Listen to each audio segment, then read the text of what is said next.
في الحلقة 24 من مسلسل دروب المرجلة تتصاعد الأحداث بشكل كبير، حيث تبدأ الحلقة بتحرك سريع من شاهين ورشا بعد اكتشاف اختفاء قمر وجراح.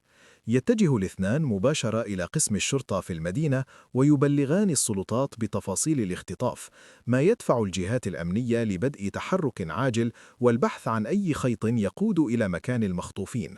في تلك الأثناء يعيش الجميع حالة من القلق والترقب، خصوصاً أن الاختفاء حدث بشكل مفاجئ وغامض.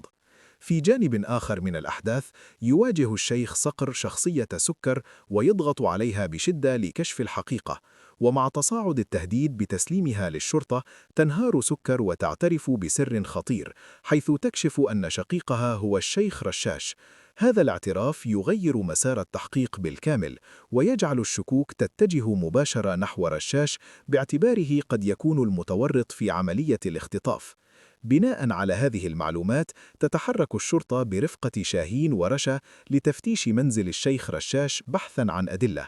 وخلال عملية التفتيش يعثر أحد الضباط على سلسلة تعود لقمر داخل المنزل، وهو دليل قوي يربط رشاش بالقضية ويزيد من تعقيد الأحداث رغم عدم العثور على قمر أو جراح في المكان. هذا الاكتشاف يفتح الباب أمام احتمالات جديدة، ويجعل الجميع يتساءل عن الدور الحقيقي لرشاش في هذه القضية. لكن المفاجأة الأكبر تأتي عندما يتلقى شاهين اتصالاً هاتفياً صادماً من فزاع، الذي يعلن بكل وضوح أن قمر وجراح في قبضته هو، وليس لدى الشيخ رشاش كما كان يعتقد الجميع. بهذا الاتصال تتغير المعادلة مرة أخرى، ويتضح أن فزاع يقف خلف عملية الاختطاف ويستخدمها كورقة ضغط خطيرة. ويضع فزاع شرطاً صعباً أمام شاهين مقابل إطلاق سراح المخطوفين، حيث يطالبه بالتسليم فوراً.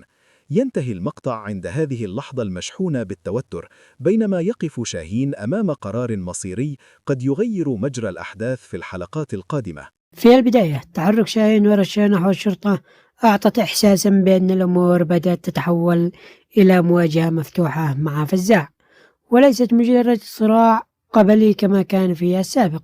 واللحظة الأهم في الحلقة كانت اعتراف سكره بأن شقيقه هو الشيخ رشاش، لأن هذا الاعتراف فجر مفاجأة كبيرة وغير توقعات المشاهدين.